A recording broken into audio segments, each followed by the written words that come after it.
হ্যাঁ চাই।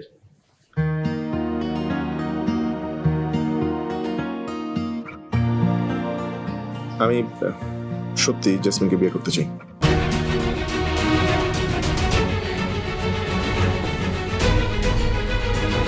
ঠিক আছে, আপনার প্লিজ একটু দাঁড়ান। হ্যাঁ,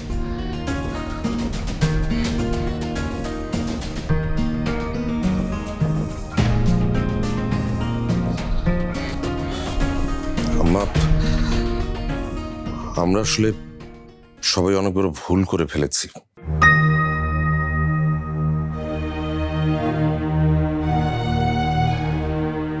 জেসমিন আর ইমতিয়াজের এই সিদ্ধান্তটা আমাদের খুব স্বাভাবিকভাবে নেওয়া উচিত।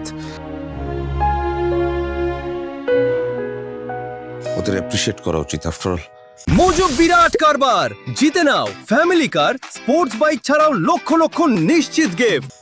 জেসমিন এতগুলো বছর পর ওর অগোছলো জীবনটাকে আবার গুছিয়ে নিতে চেষ্টা করছে।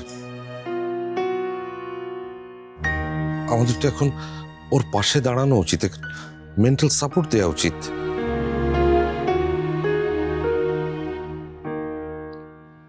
কি বলতে চাস তুই? কি বলতে চাস তুই? জেসমিন কোনোদিন কোনো কিছু করার আগে এই পরিবারের কথা কোনোদিন ভাবেনি, এই সমাজের কথাও ভাবেনি।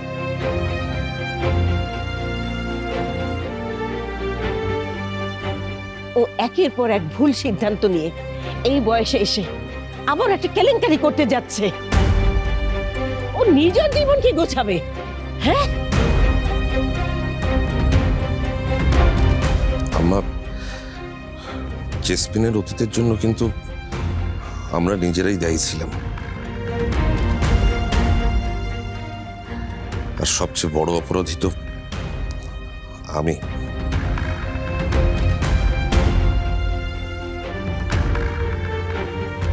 এখন আমাদের সামনে সুযোগ এসেছে নিজেদের ভুল সূত্রে নেবার।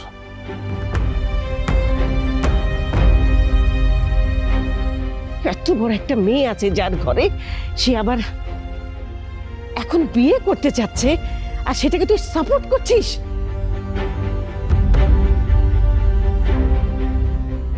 আমার তো কোনো সমস্যা নাই নানু। আমার মাম্মাম যা করলে হ্যাপি থাকবে, ভালো থাকবে, মাম্মাম সেটাই করুক। আমি আমার মাম্মামকে এই বিয়েতে সাপোর্ট করি। প্লিজ তোমরা সবাই চুপ করো। এই কথাগুলো এই পরিবেশের সবার জন্য খুবই অস্বস্তিকর।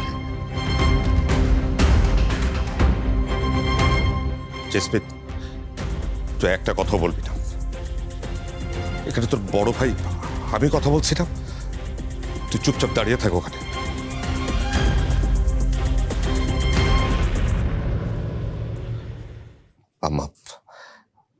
আমার দিন বদলেছে। প্লিজ তুমি একবার জেসমিনের দিকটা ভেবে দেখো। ওর কি অধিকার নেই জীবনে একটু শান্তিতে থাকার? ওর কি অধিকার নেই ওর ভালোবাসার মানুষটার পাশে থাকার? আমাদের নিজেদের মেয়ের ভালো তো আমাদেরকেই দেখতে হবে, তাই না মা?